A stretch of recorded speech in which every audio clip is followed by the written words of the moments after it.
Ok. Le mal. C'est quoi le mal?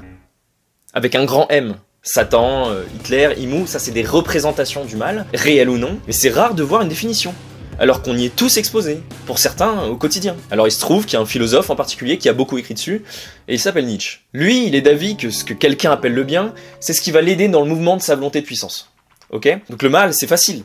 C'est l'inverse. C'est ce qui entrave ta volonté de puissance. Il pense que le bien et le mal sont deux constructions sociales, certes nécessaires pour fonctionner en société, mais complètement subjectives. Il n'existe pas de phénomènes moraux, mais simplement une interprétation morale des phénomènes. Mais aujourd'hui, j'ai pas envie de vous parler de lui.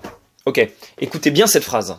Et normalement, il y a un truc qui devrait vous déranger. Le mal, c'est de ne pas le distinguer du bien. Cette phrase, elle vient de la revue philosophique anarcho-vitaliste Tiquin, et elle m'a posé un problème la première fois que je suis tombé dessus. Au début, on se dit que c'est une définition, mais elle est circulaire.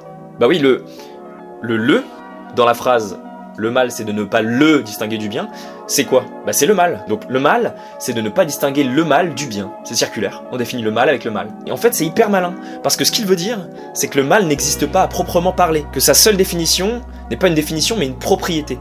Parce que le mal, c'est un néant qui est actif. C'est l'absence de. Tout ce qui est et existe est bon. Et le mal, c'est l'indifférenciation.